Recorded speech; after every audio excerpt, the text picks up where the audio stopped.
We are human, and I believe we have the tools. That's what we are. That's what we are best at making the best tools for our survival. We've been doing this for millions of years. We don't seem to realize that we have been on this planet since the very beginning, that the very conception of life was where we started. And we are here today. We've been on this planet since at least 3.8 billion years ago. We are human and we have the tools. I believe every individual has the power and wisdom to decide for themselves. The average momentum of choices made in the crowd will eventually even out to the best solution. That's just the thing I believe in. For example, this is why I believe capitalism works quite well.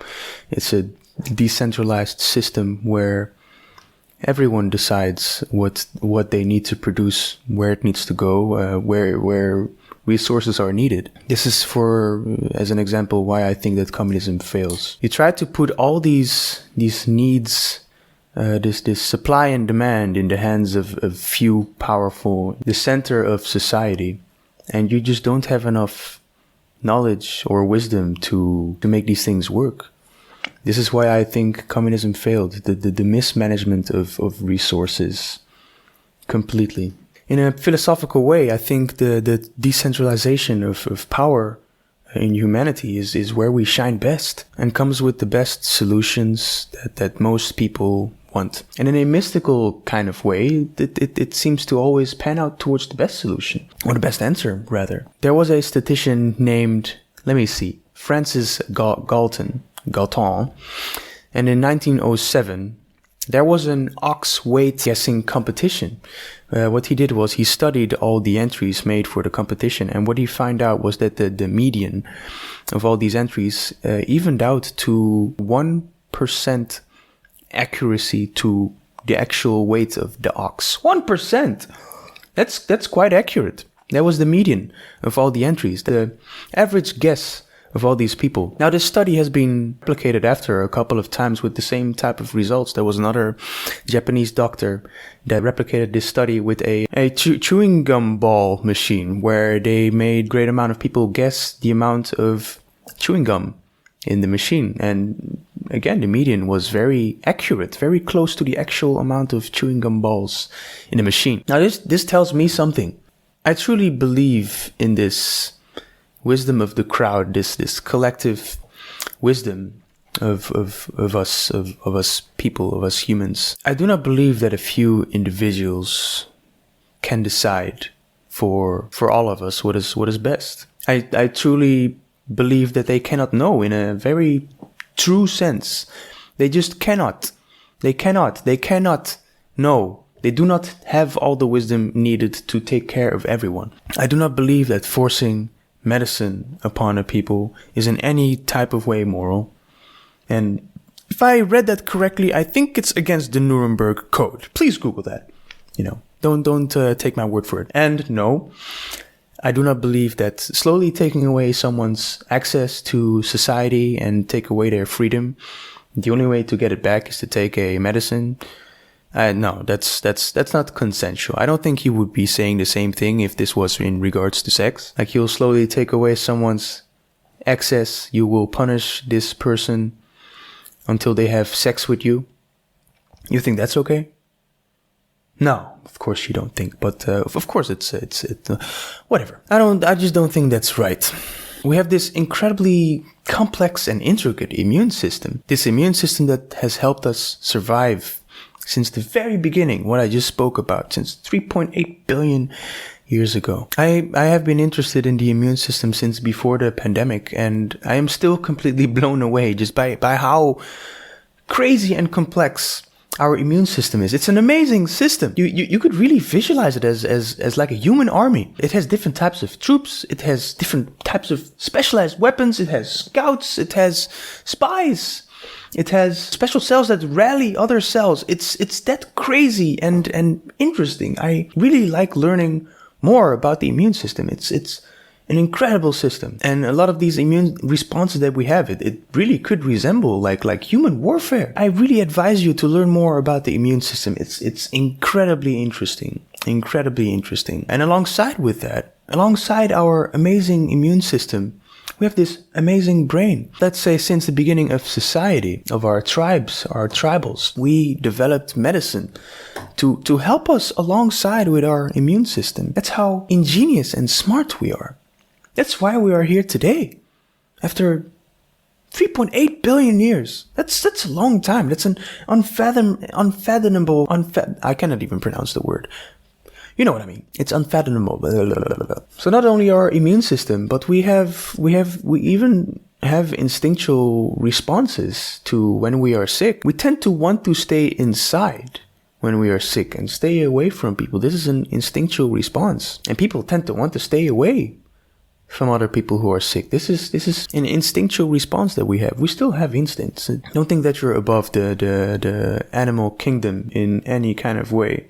We are, I would say, a bit more complex, but I wouldn't say that we are very different in our mechanics. They just express themselves in a more complex way, but we're still animals. So after this great battle of our immune system and our actual instinctual responses towards being sick, if you survive, you will be more protected against this disease that you just had. And that's a great thing. I love our immune system. It's an incredible machine. It is. One thing our immune system needs, and you can even compare this to real warfare.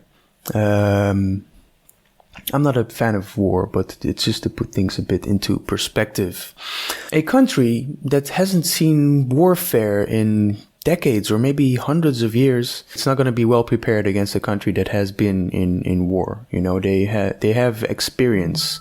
And it's the same with your body. Your body needs training. It needs experience. It needs to keep itself trained. What do you think happens when you don't go outside, you know, out in the open, exposing yourself, mingling and frolicking with all the other human beings? You can't really do that in lockdown. You just stay in your same home with the same exposure, with the same bacteria and viruses that live in your home, but nothing that's outside.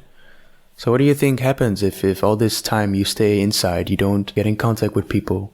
For multiple reasons, you're either in lockdown or you're just kind of afraid to get in touch with people. You're wearing masks all the time, which also somewhat stop your exposure to the environment. It'll get you sicker. Your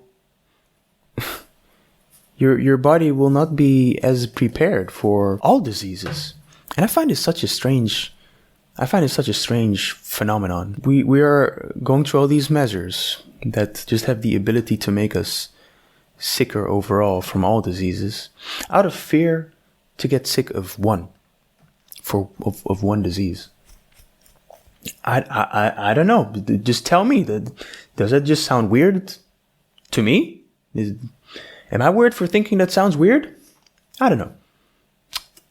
I just don't get it. Like, why aren't we being advised to live healthier lives after 2 years? No, just take a pill. Just take the pill. Just take the arm juice, which I will not even deny that I'm sure it works somehow. I'm sure that it's helpful somehow. But why do we not make sure that our body, you know, the thing that we got from nature, that our body can handle this stuff, even if it's just a little bit? Why aren't we being advised to live more healthy? Why is the first answer take a pill? For anything, not just this situation now, but for anything, just take a pill. Don't go do sports. Don't have a healthy diet. Just take a pill. Take a pill. Inject something in your arm. It's better than actually living a healthy life, right? So there are more details to this situation we're in right now, which I just have questions about. Like I just stated, why aren't we being advised to live healthier lives? Why are we shutting down the entire economy, our supply lines for our food, our water, energy, for a disease that's not very, very deadly? Why do we suffer? Why do we risk making everyone suffer for a disease that's not very deadly?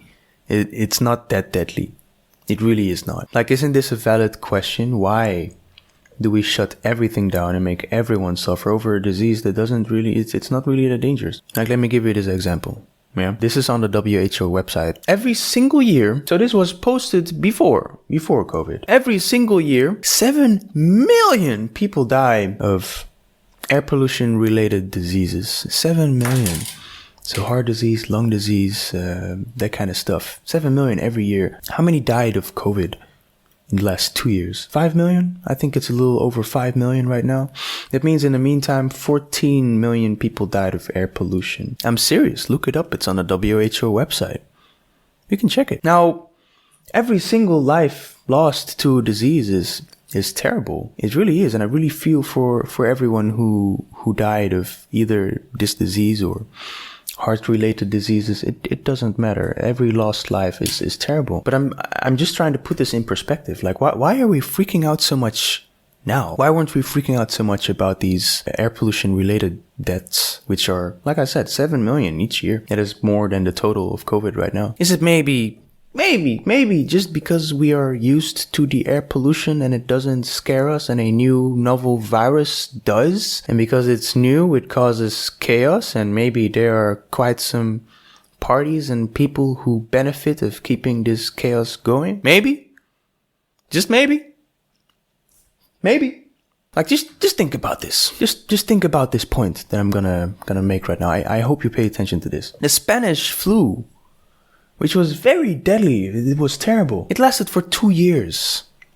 The pandemic of the Spanish flu lasted for 2 years. We are entering our 3rd year now. Like, doesn't something in your brain go like, that is weird. We didn't have all this medicine 100 years ago. Why are we still in this pandemic? Let me just tell you this. Let me just cut to the chase. This is not going to end. This is not going to end. And it won't end because you decided that someone else can do a better job at managing your life and make better choices about your health and make better choices about what you should do for other people. It's mostly you. Yeah. They are with a couple people. We are in the billions. So it's us. It's our fault that this is not ending. Like, is it really that hard to fathom that there are people out there that only care about money and power and nothing else? In particular, the lives of other human beings. Do not believe that people can do bad things in exchange for a lot of money, which also grants you the ability to use some of that to cover up this exchange, push certain ideas on the public after investment. You don't want to lose your investment, right? So let's not tell people about that. I don't want them to know how much I invested into that and that I'm actually doing this because I don't want to lose all that money. Like, you're not going to tell me right now that you do not believe people like this exist. Where are you from? From pink country with rainbows and shit? Unicorns running around and shitting rainbow cupcakes? Yeah, I don't believe that you believe you're in a place like that. But after everything I've seen in the last 2 years, those very people I just told you about are exactly the people who are keeping this thing spinning and rolling and keep it going. To me, it's just obvious.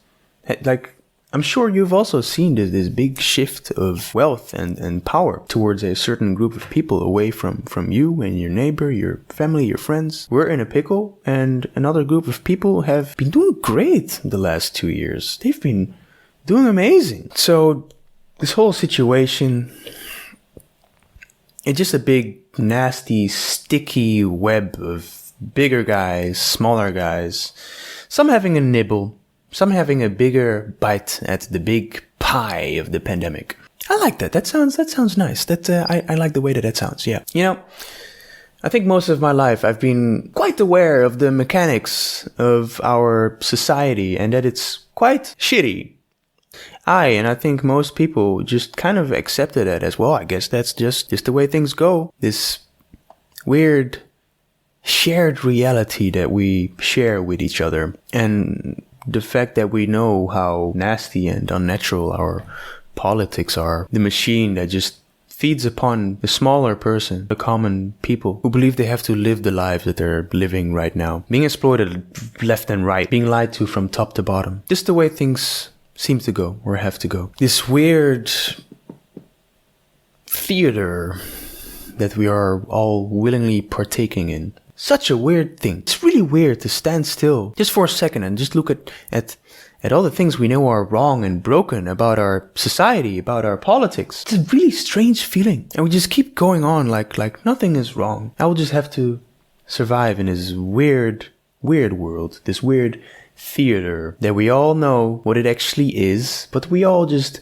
keep playing the game. Very weird. But I know why we keep going. Because we consumers are consumed by our addictions, by our phones, our abundance of anything really. Come on, you can pick up your phone, you can press a couple buttons on it, and in an hour you're gonna have whatever you wanted at your doorstep.